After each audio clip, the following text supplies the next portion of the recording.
इन कमीनों को कह दीजिए, इन कमीनों को कह दीजिए कि ये होश ठिकाने रखें, क्योंकि अख्तरुल ईमान अब की बार इन जालिमों के खिलाफ वो कहर बर्पा करेगा। असेंबली में रहे बना रहे, असेंबली में दोबारा जीते बना जीते, इन जालिमों का पंजा तोड़ेगा। आपसे मेरी गुजारिश है, सिर्फ एक हिम्मत और हौसला पैदा करो, जालिम को जालिम कहना सीख लो, कातिल को कातिल कहना सीख लो, टोकना सीख लो, और रिश्वत देकर गवाही देने की हिम्मत कर लो। फिर कोई माई का लाल रिश्वत से तुम्हारे लोगों को परेशान नहीं कर सकेगा। फानूस बनकर जिसकी हिफाजत हवा करे, वो शम्मा क्या बुझे जिसे रोशन खुदा करे। तो 10 बजे हाँ, पप्पू यादव क्या आपने तो पप्पू यादव को कह दिया कि पप्पू जी आपका नाम क्या है? उनका नाम पूरा राजेश रंजन उर्फ पप्पू यादव। अमोल ने बता दिया कि पप्पू यादव राजेश रंजन नहीं बन सके, अभी भी पप्पू ही है आप। यह काम आप लोगों ने करा दिया है। मेरे मुकद्दर में नहीं, अगर मेरी कुव्वत ये होती कि मेरा ये कमजोर बाजू आसमान तक पहुंचता, तो मैं आसमान के तारों को नोच डालता, अमोर वैसा के लोगों तुम्हारी कदमों में डाल देता। अगर मेरे अंदर में कुव्वत होती कि दुनिया के सारे चमन से फूलों और कलियों को मैं तोड़ कर लाऊं और तुम्हारे कदमों में डाल दूं, तो खुदा की कसम शायद तुम्हारे एहसान का बदला मैं नहीं चुका सकता हूं। अल्लाह ने एहसान अजीम दिया। शहरों में पलने वाले लोग देहातों में आते हैं तो उनका दम घुटने लगता है, लेकिन न जाने अल्लाह ने किस जिगर का इंसान इसे बनाया है कि ये हैदराबाद में भी सीमांचल पुकारता है।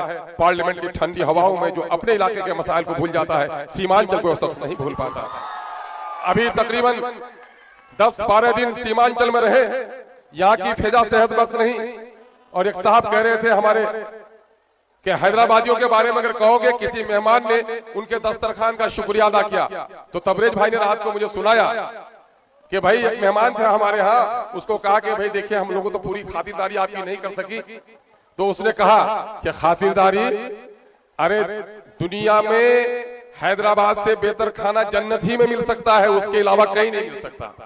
और उस जगह को छोड़कर रूखी सूखी खाकर बैरिस्टर असदुद्दीन अवैसी ने धूल फेंका है। मैं नहीं भूल सकता। इन दलालों को कह दो जो लोग ये कहते हैं कि मेरे चचा ने काम किया। जिस दिन रसेली पुल के पास अवैसी साहब आए थे, जैसे मजनू कभी लैला की तलाश में शहरा में गुम हो गया था, अब लैला और असदुद्दीन अवैसी भी उस रेत के गोले में गुम हो गया था। लेकिन मैंने देखा कि बैरिस्टर असदुद्दीन अवैसी की पेशानी पे कोई बल नहीं था। अल्लाह तबारक व तआला के नाम से जो बड़ा ही मेहरबान और निहायत रहम वाला है, आज के इस मजलिस से जलसे इजहारे तशक्कुर के मेहमान खास, मुक़र्रिर खास, मीर महफिल, वतन अजीज में गरीबों, मजबूरों, नातवा, कमजोरों की तवाना आवाज जनाबे बैरिस्टर असदुद्दीन अवैसी साहब, मुअज़्ज़ज़ रुकन पार्लियामेंट हैदराबाद व कौमी सदर कुल हिंद मजलिस इत्तेहादुल मुस्लिमीन, इस बहुत ही पुरजोश इनकलाबी जलसे में मौजूद महाराष्ट्र के शेख जनाबे भाई वारिस पठान साहब, भाई अयूब साहब, गायबाना तौर पर इस असेंबली हलके के इंचार्ज तेलंगाना के मुअज़्ज़ज़ रुकन असेंबली जनाबे अहमद बिन अब्दुल्ला बलाला साहब, यूपी से सलमान भाई, फिरोज लाला साहब, जोहरा शेख और उनकी पूरी टीम, पार्टी के जनरल सेक्रेटरी जनाबे आफ्ताब साहब इंजीनियर, पार्टी के तर्जुमान जनाबे आदिल हसन एडवोकेट, 9 मुंतखब मेंबरान असेंबली मुअज़्ज़ज़ जनाबे तौसीफ आलम साहब बहादुरगंज, जनाबे भाई गुलाम सरवर साहब बायसी, जनाबे भाई मुर्शिद आलम साहब जोकी, अजीजी सरवर आलम साहब कोचा धामन, और पार्टी के उम्मीदवार रहे अररिया से जनाबे भाई मंजूर आलम साहब, कस्बा से भाई जनाबे शहनवाज साहब, ढाका से भाई राना रंजीत साहब, ठाकुरगंज से गुलाम हसनैन साहब और किशनगंज से अजीजी शम्स आगाज साहब। साथ ही यहाँ पर मौजूद अमोर और बैसा के बुजुर्गों, नौजवानों, अजीजों, खुलैया वो सुरजापुरी, शेरशाबादी व अंसारी और हिंदू मुस्लिम साथियों, मैं थोड़ी बहुत उर्दू जानता हूँ, उर्दू के अल्फाज जानता हूँ, लेकिन वल्लाह आज मेरे लिए बहुत मुश्किल है कि मैं आपके शुक्रिया के लिए कौन से अल्फाज चुन के लाऊं। ए अमोर बैसा के सरजमीन के लोगों, अक्सर ऐसे मौके से न जाने मेरे दिल में ये क्यों कैफियत पैदा हो जाती है कि आपने मुझ पर वो एहसान अजीम किया है। आपने अमर बैसा की तकदीर और तस्वीर बदलने के लिए पुरानी सारी रवायतों को तोड़ा है, बिरादराना रिश्ते तोड़े हैं, जुमूद और तात्तुल को तोड़ा है और आपने एक तारीखी कारनामा अपनाया है।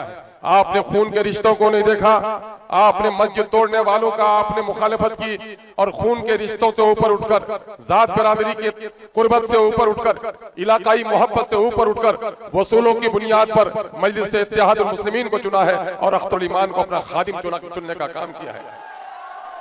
अगर मेरे मुकद्दर में नहीं, अगर मेरी कुव्वत ये होती कि मेरा ये कमजोर बाजू आसमान तक पहुंचता तो मैं आसमान के तारों को नोच डालता, अमर बैसा के लोगों तुम्हारी कदमों में डाल देता।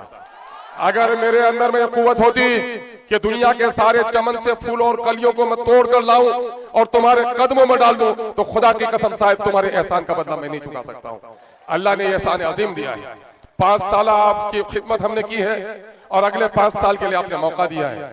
हम आपकी इस एहसान मंदी का शुक्रिया अदा करते हैं और अपने सदर बावकार जनाब बैरिस्टर असदुद्दीन अवैसी साहब का शुक्रिया अदा करते हैं कि शहरों में पलने वाले लोग देहातों में आते हैं तो उनका दम घुटने लगता है, लेकिन न जाने अल्लाह ने किस जिगर का इंसान इसे बनाया है कि ये हैदराबाद में भी सीमांचल पुकारता है। पार्लियामेंट की ठंडी हवाओं में जो अपने इलाके के मसाइल को भूल जाता है, सीमांचल को शख्स नहीं भूल पाता। अभी तकरीबन 10-12 दिन सीमांचल में रहे, यहाँ की फिजा सेहत बस नहीं। और एक साहब कह रहे थे हमारे कि हैदराबादियों के बारे में अगर कहोगे किसी मेहमान ने उनके दस्तरखान का शुक्रिया अदा किया, तो तबरेज भाई ने रात को मुझे सुनाया कि भाई एक मेहमान था हमारे यहाँ, उसको कहा कि भाई देखिए हम लोगों तो पूरी खातिरदारी आपकी नहीं कर सकी, तो उसने कहा कि खातिरदारी, अरे दुनिया में हैदराबाद से बेहतर खाना जन्नत ही में मिल सकता है, उसके अलावा कहीं नहीं मिल सकता। और उस जगह को छोड़कर रूखी सूखी खाकर बैरिस्टर असदुद्दीन अवैसी ने धूल फेंका है। मैं नहीं भूल सकता। इन दलालों को कह दो जो लोग ये कहते हैं कि मेरे चचा ने काम किया।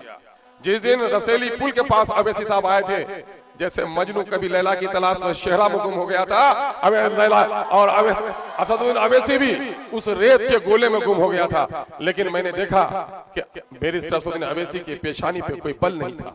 हमारी गुर्बत में, हमारी मुफलिसी ने, हमारी बेचारगी ने उन्हें बहुत दर्दमंद बना दिया है और उन्होंने वादा किया है कि मरते दम तक मेरा रिश्ता सीमांचल से नहीं टूटेगा। ऐ मेरे हिंदू मुस्लिम साथियों, उसने वादा ही नहीं किया है, बल्कि उस वादा को इलेक्शन के नतीजे के चंद दिन गुजरे हैं और वो सब शुक्रिया अदा करने के लिए आपकी बस्ती में दोबारा आ गया है। मैं उनकी इस मोहब्बत के लिए शुक्रिया अदा करता हूँ। हम उम्मीद करते हैं कि आपने जिस एतमाद के साथ MIM को जिताया है, और MIM ने पिछले 5 सालों से नहीं 11 सालों से सीमांचल की वकालत की है, इंशाअल्लाह ये ताकत और आगे बढ़ेगी। अमर बैसा के लोगों, यह अख्तरुल ईमान का कमाल नहीं है, ये मजलिस का कमाल है। मजलिस यहाँ आई तो कल तक पूर्णिया का भी कोई रिपोर्टर यहाँ नहीं आता था, आज दिल्ली का रिपोर्टर आकर अमर बैसा की गलियों में खाक छानता है ना। और अख्तरुल ईमान को हराने के लिए नहीं, मजलिस की आवाज को दबाने के लिए कांग्रेसियों ने किसी नेता को नहीं छोड़ा, नीचे से लेकर टॉप टू बॉटम सारे नेता को यहाँ पर उतार दिया। और ये फिरका परस्त कब्रिस्तानों के दुश्मन लोगों ने बिरादरीवाद का नारा लगाया, लेकिन वाह रे अमर बैसा के लोगों, आपने फानूस बनकर मेरी हिफाजत की। और बरजस्ता ये शेर याद आता है कि फानूस बनकर जिसकी हिफाजत हवा करे, वो शम्मा क्या बुझे जिसे रोशन खुदा करे। अल्लाह तबारक तआला का बड़ा एहसान अजीम है। मैं नहीं चाहता, यकीनन मैं मिलूंगा दौरान इलेक्शन, मेरे काम पर तो कोई उंगली नहीं उठा सके। हाँ, एक मामला जरूर उठा, वो ब्लॉक का करप्शन है। ब्लॉक का करप्शन है। सीओ यहाँ का नया आया है, मैं यहाँ के सीओ को भी और रेवन्यू से ताल्लुक रखने वाले दूसरे अफसरों से भी कहता हूं कि मैं आप पर ब्लेम नहीं करता, लेकिन ये दलाल जो आपके कर्मचारियों से मिलकर लोगों को लूटते हैं, इन कमीनों को कह दीजिए, इन कमीनों को कह दीजिए कि ये होश ठिकाने रखें, चूंकि अख्तरुल ईमान अब की बार इन जालिमों के खिलाफ वो कहर बर्पा करेगा। असेंबली में रहे बना रहे, असेंबली में दोबारा जीते बना जीते, इन जालिमों का पंजा तोड़ेगा। लेकिन नौजवानों, हम लोग कभी कभी जज्बाती हो जाते हैं और अक्सर जज्बाती हो जाते हैं। एक बात सुन लो, अमेरिका का हकीम हो, दवा लिख दे, न खाओगे तो फिर दवाइयों का असर नहीं होगा, समझे। और मैं क्या बात कहूं कि जो इस वक्त रिश्वतखोरी के खिलाफ गलियों में बस्तियों में मैंने बातें सुनी हैं, उनके खिलाफ आप लोगों ने आज 1 महीने तक घर बार छोड़ दिया, लड़ाई लड़ी, मोटरसाइकिल दौड़ाए, धक्के खाए, धूल फाकी, और आपने जलसे को नहीं इलेक्शन को कामयाब किया। आपसे मेरी गुजारिश है, सिर्फ एक हिम्मत और हौसला पैदा करो, जालिम को जालिम कहना सीख लो, कातिल को कातिल कहना सीख लो, टोकना सीख लो, और रिश्वत देकर गवाही देने की हिम्मत कर लो। फिर कोई माई का लाल रिश्वत से तुम्हारे लोगों को परेशान नहीं कर सकेगा। आओ, अब तो हम लोगों ने एक नारा दिया ही था जी कि सबने दिया है हमको चोट, अपनी पार्टी अपना वोट है ना, तो अपनी पार्टी अपना वोट। आओ, अब अपनी पार्टी अपना वोट और अपना नेता। मैं तो गलियों में जाता हूं, बोलता ही रहता हूं, जिनको दिल्ली के पार्लियामेंट में सुनते हो, दुनिया जिसे बगौर सुनती है, और जासूस हैं जो उनके पीछे लगे रहते हैं कि बैरिस्टर असदुद्दीन अवैसी की जबान कब फिसले कि इनको पकड़ ले। लेकिन अल्लाह का शुक्र है, कोई माई का लाल अभी देश में जन्म नहीं लिया कि बैरिस्टर असदुद्दीन अवैसी को टोक सके। आओ, मैं चूंकि आगे जाना है, और जानते हो कितना दौड़ कर आए हैं, 10 बजे 10:30 बजे उतरे हैं बागडोगरा में, और 1 बजे जुमा पढ़े हैं यहाँ मधेपुर में, जलसा किया वहां से फिर गए हैं, बाईसी का जलसा किया, सरवर भाई गुलाम सरवर भाई किया, यहाँ आए हैं। अभी जनाब भाई हाजी इफ्तिखार एसपी साहब जो हमारे पार्टी से रूठ गए थे, अल्लाह का शुक्र है पार्टी को उसने गले लगा लिया है, और कोचा दामन की जीत में उनका बड़ा रोल है। अभी उनके यहाँ बैठेंगे, रात को 10 बजे जाकर बैठेंगे, रात को 10 बजे। हाँ, पप्पू यादव क्या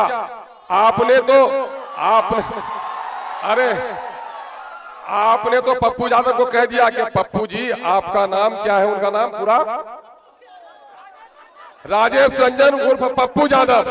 अमोल ने बता दिया कि पप्पू यादव राजेश रंजन नहीं बन सके, अभी भी पप्पू ही है आप। यह काम आप लोगों ने करा दिया है। अब देखो कल का प्रोग्राम क्या है, सदर मोहतरम का कितना टाइट शेड्यूल है। तुम लोग कहते मिलते नहीं है, फोटो नहीं लेने देते हैं, बैठते नहीं है। जरा सोचो, कल सुबह 9 बजे उठेंगे, 10 से 11 प्रोग्राम करेंगे कोचरामन में, 12 से 1 प्रोग्राम करेंगे जोकी में, और 1 से 2 प्रोग्राम करेंगे लोहागड़ा में, बहादुरगंज में, और फिर 4 बजे उनको एयरपोर्ट पहुंचना है। उनकी मसरूफियत, उनके तकाजों को समझो। उनकी भी तबीयत चाहती है कि सीमांचल के हर बच्चे से गले लगे, हर जवान से गले लगे। तुम्हारा गला लग सके न लग सके अजीजों, लेकिन तुम्हारे मसाइल की लड़ाई बैरिस्टर असदुद्दीन अवैसी लड़ता है ना। मैं बुला लूं उनको, मैं बुला लेता हूं।